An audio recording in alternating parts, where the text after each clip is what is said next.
Gente, nós estamos fazendo uma caminhada sobre o ministério de intercessão. Aprendemos a diferença entre oração e intercessão. Aprendemos que nós, para intercedermos, nós temos que estar com a nossa vida em santidade. Aprendemos sobre paternidade, que se a gente questiona, duvida ou não conhece a paternidade de Deus, nós não podemos nos levantar como intercessoras posicionadas. Então, falamos sobre orgulho, falamos sobre tantos pontos importantes de intercessão, né? Sobre os dons espirituais, a importância de usarmos os dons espirituais, desenvolvermos os dons que nós já temos, buscarmos os dons espirituais para que o ministério de intercessão para que o ministério de intercessão venha a prosperar e frutificar nas nossas vidas, buscarmos mais sensibilidade espiritual através da audição consciente do Espírito Santo, né? Passar os momentos em silêncio, buscando a presença de Deus. São tantos ensinos importantes, tantos ensinos profundos e importantes, e a gente vai estar continuando na aula de hoje e provavelmente eu vou falar algo que vocês já conheçam. Mas para que a gente possa estar caminhando no ministério de intercessão, nós precisamos conhecer as nossas armas espirituais. E para eu falar sobre armas espirituais, nossa, tem aula aqui para várias semanas, né? Mas hoje eu vou falar apenas de 3 armas hoje, e depois a gente dá continuidade.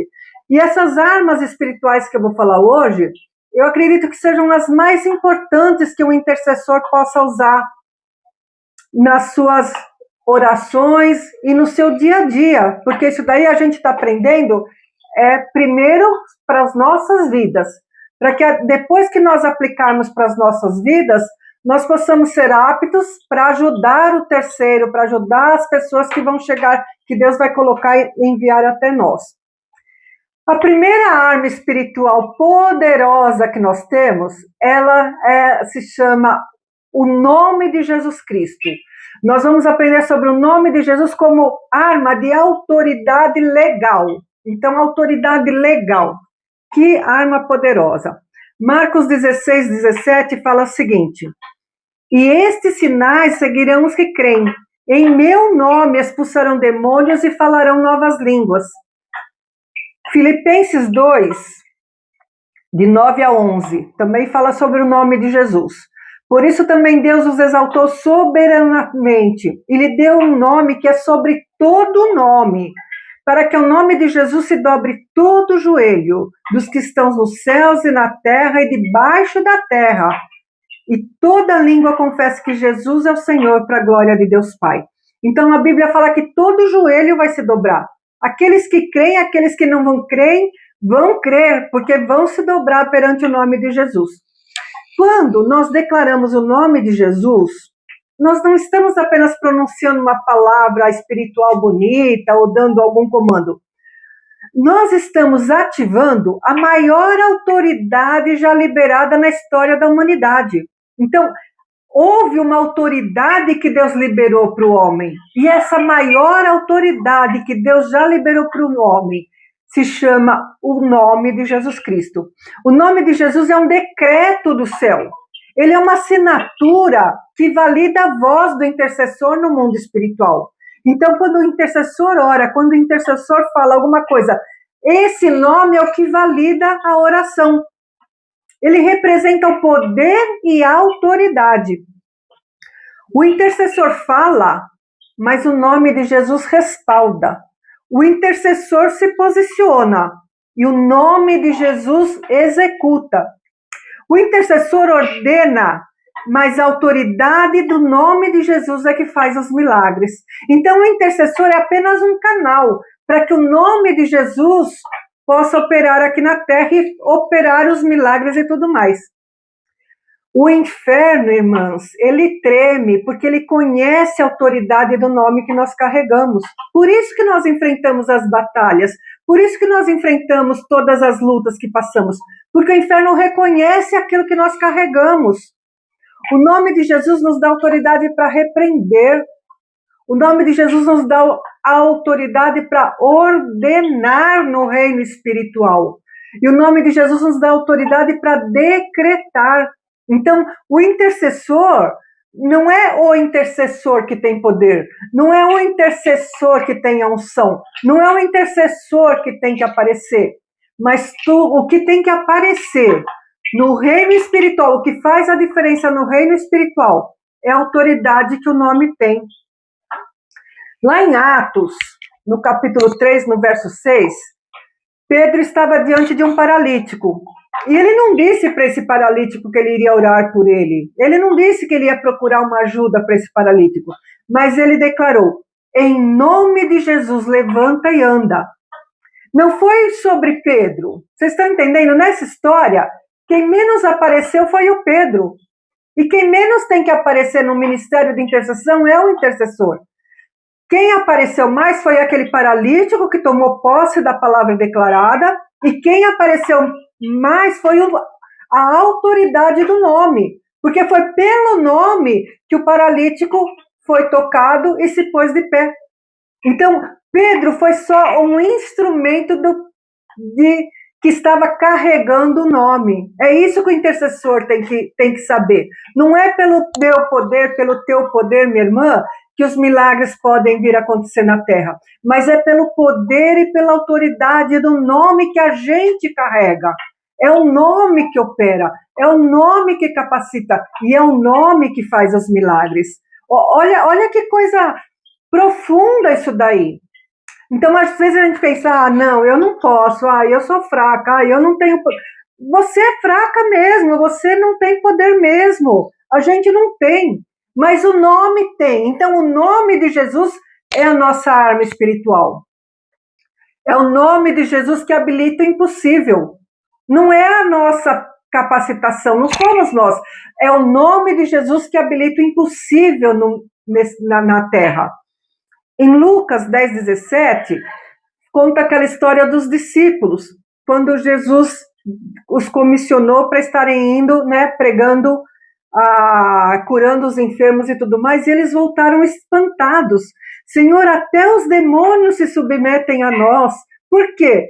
Por causa da instrução que eles receberam. E qual foi a instrução que eles receberam? Que eles declarassem cura nas famílias, sobre os enfermos, em o nome de Jesus. Eles foram representantes. E olha que coisa legal que eu me lembrei agora. Jesus não havia nem ressurreto, Jesus não tinha nem morrido. Foi só pelo nome. E hoje a gente tem, além do nome, nós temos o que mais? O Espírito Santo. Mas naquela época, o Espírito Santo ainda não tinha vindo sobre a terra. Jesus ainda estava vivo. Ele falou, é pelo meu nome vocês vão curar os enfermos. E hoje nós temos, além do nome, a companhia, a presença do Espírito Santo. E pela autoridade do nome de Jesus, que não havia nem morrido, nem ressuscitado, as enfermidades eram curadas e os demônios saíam das pessoas. Isso para aqueles primeiros discípulos. Imagina nós hoje, que além do nome, nós carregamos o Espírito Santo sobre as nossas vidas. E esses discípulos, eles descobriram que o inferno responde à autoridade do nome de Jesus. O inferno é obrigado a responder à autoridade do nome de Jesus. Então, intercessor, a gente tem que saber que não é nós que exercemos autoridade para a oração. Não somos nós. Não somos nós que recebemos autoridade para fazer as coisas no reino espiritual. Mas é o nome que a gente carrega. E tudo é sempre para a glória e para o louvor do nome dele. Essa é uma chave poderosa que a gente tem que conhecer para poder estar exercitando o ministério de intercessão.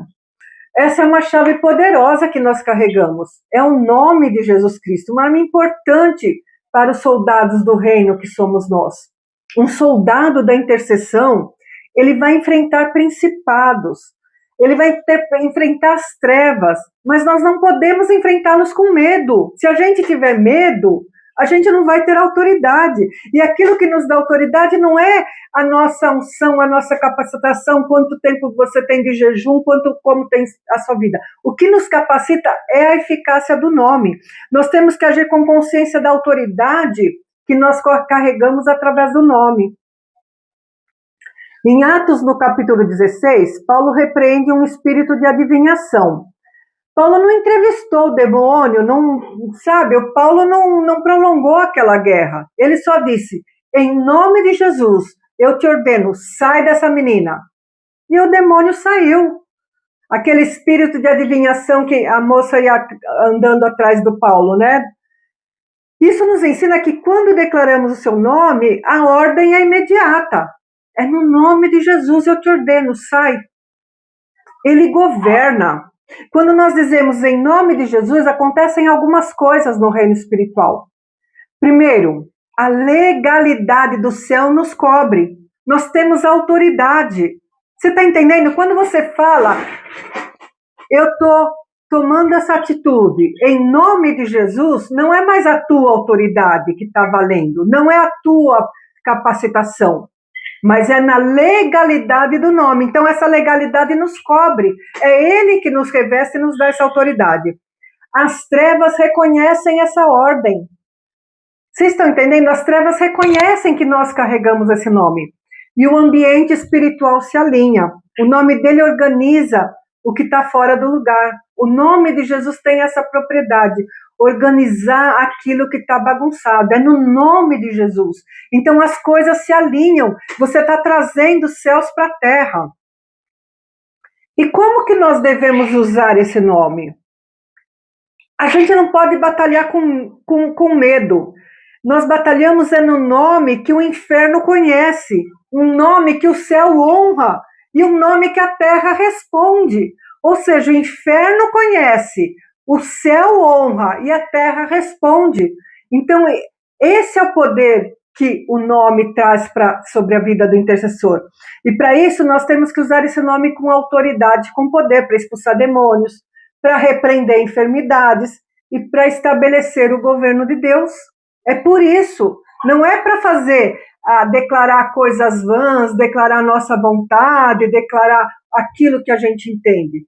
É para expulsar demônios, é para repreender enfermidades e que é para estabelecer o governo de Deus sobre essa terra.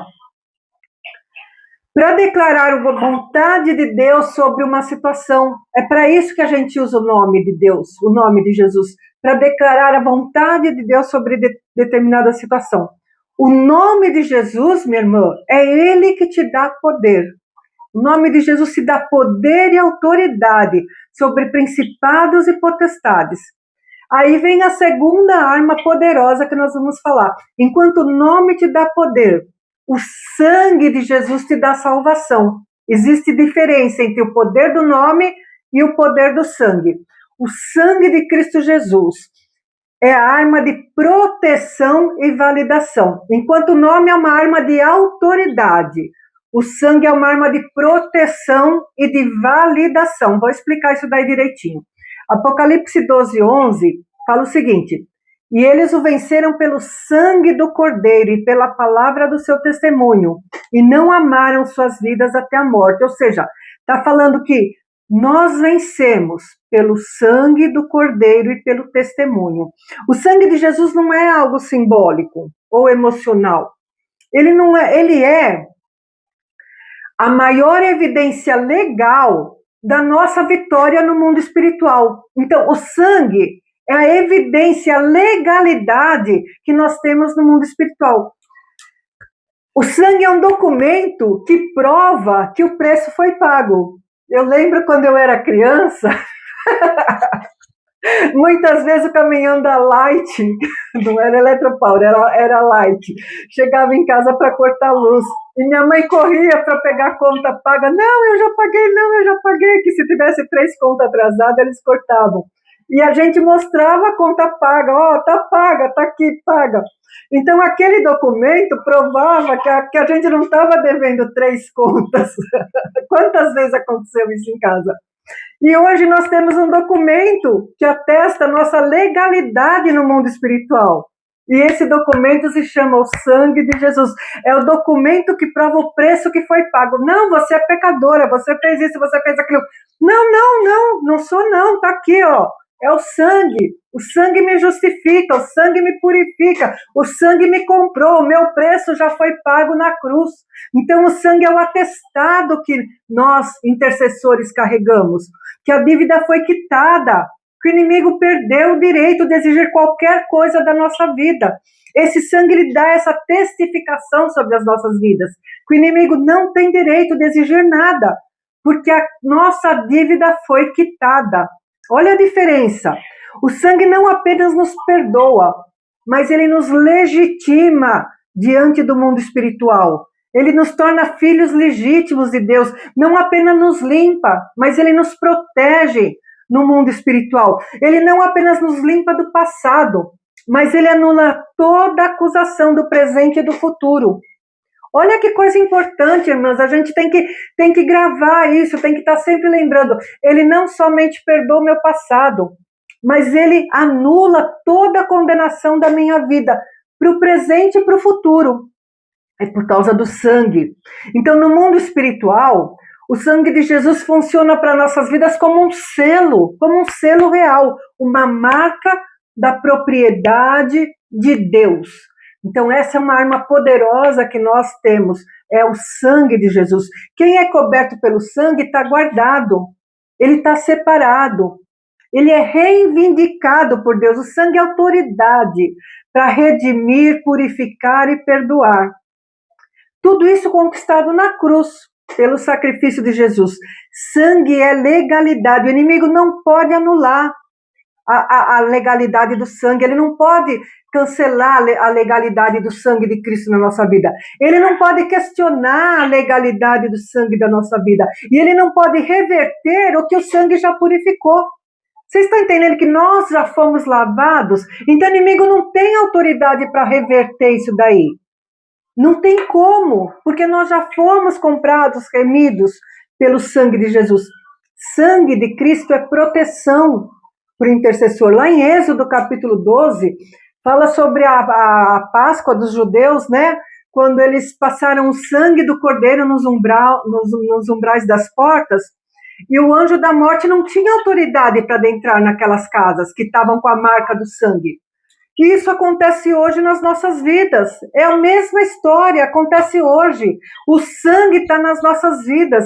E quando o sangue de Cristo está sobre as nossas vidas, o anjo da morte não tem poder, a morte não tem poder, o inimigo não tem poder. Nós carregamos a marca do sangue. Sangue é proteção, isso é hoje. O inferno não pode tocar em quem está coberto espiritualmente pelo sangue. Lá em Hebreus capítulo 12, 24, fala o seguinte: e a Jesus, Hebreus 12, 24, e a Jesus, o mediador de uma nova aliança, e ao sangue da aspersão, que fala melhor do que o sangue de Abel. Quando Abel foi morto, a Bíblia fala que o sangue dele clamava por justiça. E hoje está falando que muito mais precioso do que o sangue de Abel é o sangue de Jesus. Que enquanto que o sangue de Abel clamava por vingança, o sangue de Jesus clama por redenção, ele clama por justiça, por proteção e por favor. Então, muito mais poderoso do que aquele sangue vertido, né, é o sangue de Cristo. Ele fecha as brechas sobre as nossas vidas, o sangue de Jesus. Se tem brechas nas nossas vidas, o inimigo tem acesso.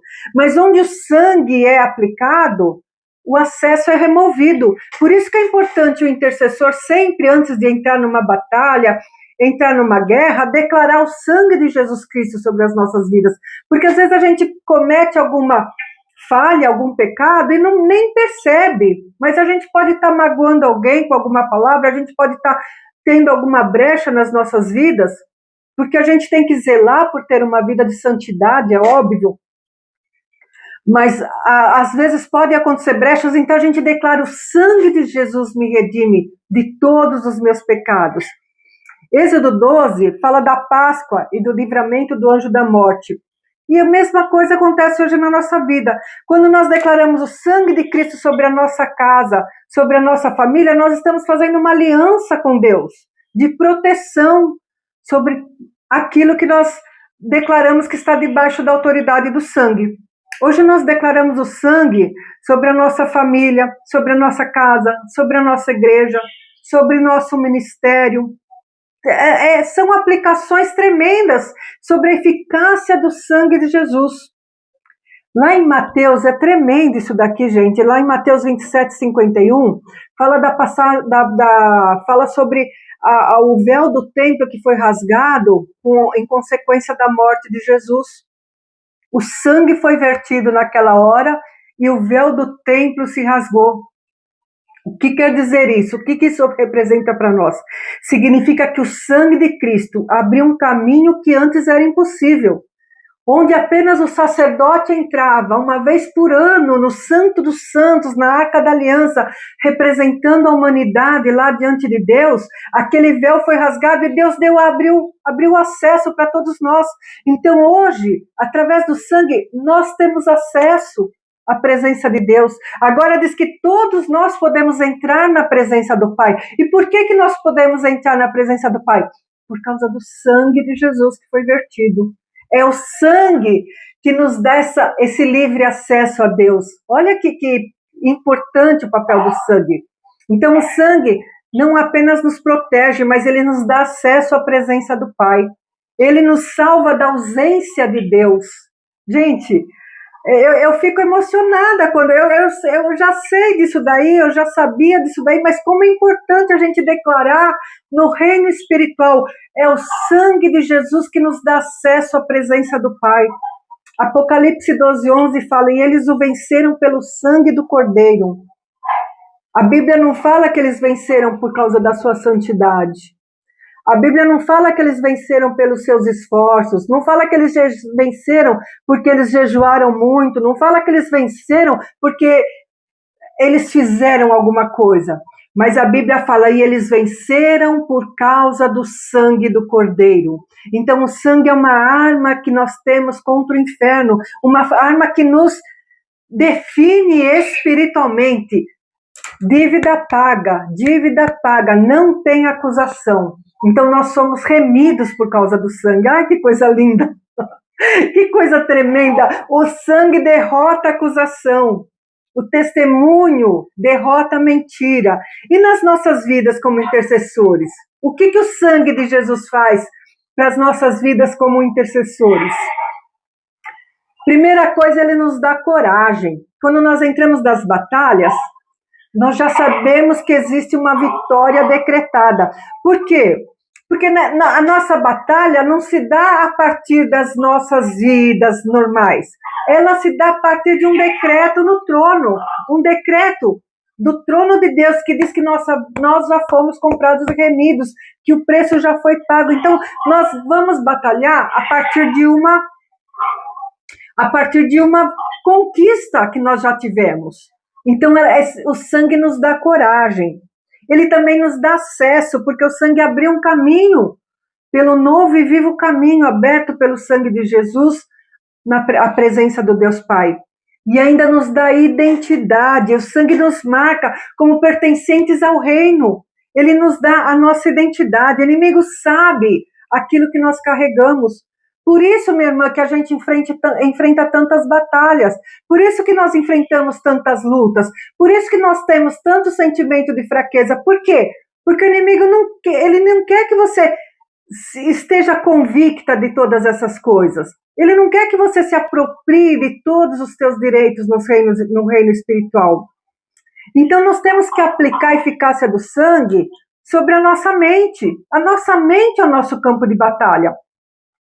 E quando nós percebemos ataque, confusão, pensamentos pesados, nós temos que declarar, eu cubro a minha mente com o sangue de Jesus.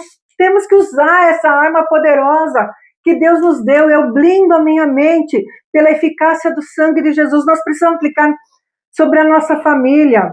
Antes de dormir, declare, eu declaro o sangue de Cristo sobre a minha casa, sobre a minha família, sobre os meus.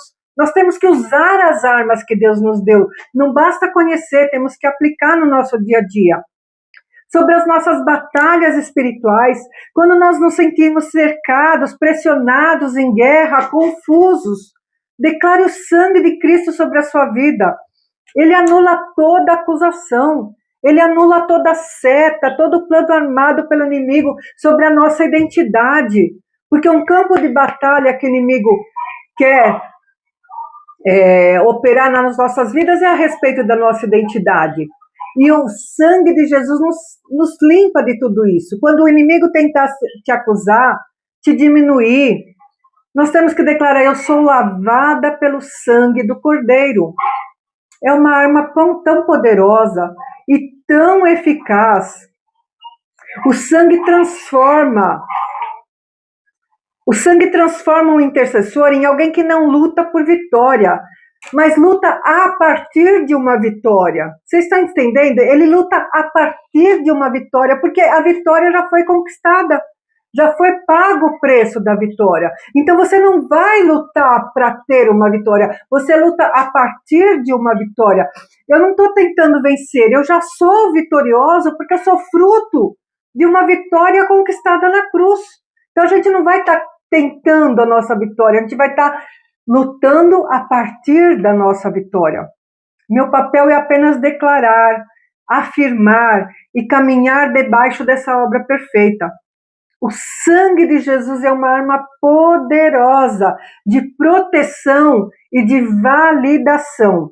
Não se esqueça, em meio aos problemas do nosso dia a dia, irmãs, ativemos as nossas armas espirituais.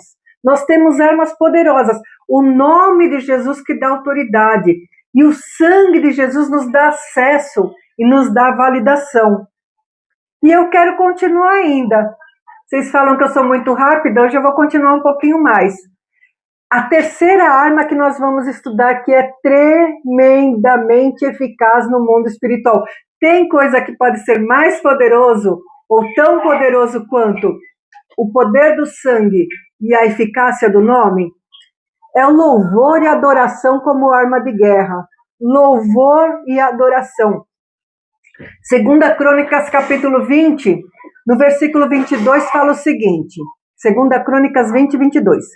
E quando começaram a cantar e a dar louvores, o Senhor pôs emboscadas contra os filhos de Amon, de Moabe e dos moradores do Monte Seir, que vieram contra Judá e foram desbaratados. Ou seja, o exército de Judá estava totalmente cercado.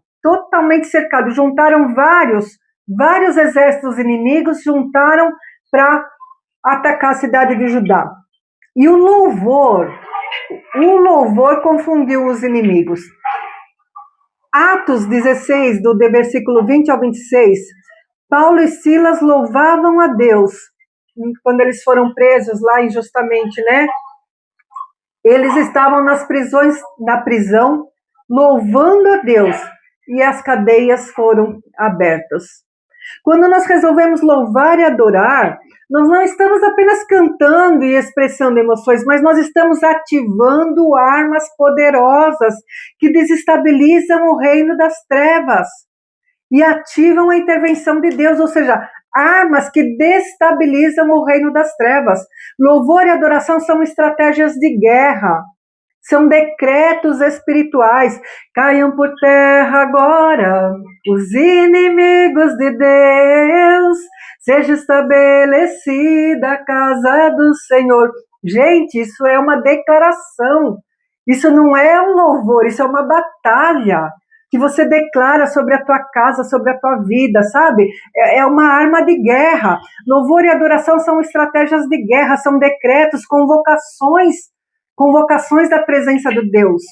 Louvor e adoração são ferramentas que Deus colocou nas nossas mãos para mudar a atmosfera, despedaçar cadeias e abrir portas que humanamente seriam impossíveis. A coisa mais difícil que tem é você adorar no meio da batalha, eu sei, é um exercício, isso aí é uma luta, porque a última coisa que a gente tem vontade de fazer é cantar quando a gente está mal. Mas quando nós escolhemos, nós não precisamos sentir vontade, quando nós escolhemos louvar em meio a batalhas, nós estamos escolhendo batalhar não na posição de vítimas, mas na posição de filhos que reconhecem quem é Deus. Louvor e adoração são armas espirituais que mudam a atmosfera. E na adoração verdadeira, Deus manifesta a sua presença. E então tudo que não pertence a Ele é confrontado. Ou seja, Pode ser uma opressão, pode ser uma enfermidade, pode ser, sabe, uma situação de tristeza. Quando você começa a louvar, você tira o foco da situação que você está vivendo e passa o teu foco para a presença de Deus. Então, no teu interior já começa a haver a mudança. No teu interior já vai começar a mudança, para que essa mudança se manifeste de forma física e de forma verdadeira. Quando nós louvamos, nós não estamos negando o problema, mas nós estamos colocando Deus acima do nosso problema. Quando nós conseguimos adorar ao Senhor no meio das nossas lutas. Lá em 2 Crônicas 20, 21 e 22, como eu já li para vocês, quando o povo estava cercado de um exército tão poderoso, a estratégia de Deus não foi colocar os soldados mais fortes na frente, e sim os levitas e os cantores na frente da batalha. Quer dizer, não foram os soldados mais valentes que apareceram, mas foram os levitas. Isso trouxe confusão para o exército inimigo. E isso tem mesmo efeito hoje, quando o inimigo vem nos atacar. Quando o inimigo vem nos atacar e nós começamos a adorar a Deus, ele fica desbaratado e frustrado. Ele se confunde e ele é derrotado. Lá em Atos 16, Paulo e Silas, eles estavam presos injustamente, eles não estavam murmurando. Eles oravam e cantavam louvores. O louvor deles não só quebrou as cadeias deles, mas as cadeias de todos que estavam naquela prisão. Então você tem que saber, minha irmã, que quando você escolhe, quando você opta por adorar no meio das batalhas, não somente a tua vida abençoada, mas a vida daqueles que te cercam também abençoado. A bênção alcança as pessoas que estão ao teu redor. Quando nós louvamos no meio da pressão, nós olhamos menos para a batalha e mais para o Senhor. Isso muda o nosso foco. Deus se manifesta porque a Bíblia diz que Deus habita no meio dos louvores. Então, às vezes, a nossa luta está tão grande, nosso problema está tão forte, a gente não consegue nem força para louvar. Mas quando nós lembramos que Deus habita no meio dos louvores, esse louvor vira uma arma de guerra. Nós criamos um trono para Deus, as cadeias internas começam a quebrar. O desânimo, o medo, a incredulidade, o louvor quebra as nossas cadeias internas. Então o louvor destrói a opressão, ele tira a perturbação, ele limpa a atmosfera espiritual. Como intercessores, nós temos que aprender a usar o louvor antes como preparação para a batalha. Então, quando nós vamos entrar numa batalha, a gente usa o louvor como preparação. Mas a gente também pode usar o louvor durante a batalha e depois da batalha. Porque o louvor é uma arma de guerra. Normalmente a gente usa antes, mas a gente pode usar mais. Declare quem Deus é até o ambiente responder. Deus é santo, só o Senhor vive, o Senhor é eterno, Deus é bendito, Deus é maravilhoso, eu te exalto, eu te amo. Começa a declarar o teu amor a Deus e você vai ver que o ambiente espiritual que está te cercando vai mudar. Declare, declare, declare até que o ambiente seja alterado, até que a presença do Pai venha. Tem portas, irmãs, que elas não se abrem como pela força, e elas se abrem com a adoração. Louvor é uma estratégia de guerra. E quando nós erguemos a nossa voz em adoração, nós estamos na prática dizendo para o mundo espiritual que não é o inferno quem dita as regras sobre a nossa vida. Não é o inferno, não é a opressão, não é o problema que vai ditar a regra da minha vida, mas é o trono de Deus. É uma declaração no reino espiritual. A adoração atrai a presença do Pai. Existem muitas outras armas espirituais. Tem muitas armas que a gente vai continuar compartilhando. Mas eu queria que vocês soubessem a eficácia poderosa do nome de Jesus, do sangue de Jesus e da adoração. São armas tremendas que o intercessor tem que aprender a usar para ter uma vida de vitórias, de conquistas no reino espiritual. São, sem dúvida, essas armas as mais poderosas para destruir o domínio de Satanás nas nossas vidas, nas nossas famílias, no nosso ministério, na nossa igreja, no nosso sentimento emocional, aquelas dúvidas, questionamentos que surgem na nossa vida. E a minha oração, amados, é que Deus nos conceda sabedoria para usarmos mais e mais essas armas e alcançarmos vitórias no reino espiritual, através da salvação daqueles que amamos, através da libertação da opressão e de toda aquela seta que o inimigo queira lançar sobre as nossas vidas. Nós tenhamos sabedoria para declarar o sangue de Jesus Cristo, a cobertura do sangue de Jesus sobre a nossa casa, sobre a nossa família, a eficácia do nome de Jesus e a adoração ao Senhor como armas de guerra nas nossas batalhas. Amém? Vejo vocês na próxima semana. Um beijo grande. Fiquem com Deus, tá? Tchau, bom descanso para todas vocês. Tchau.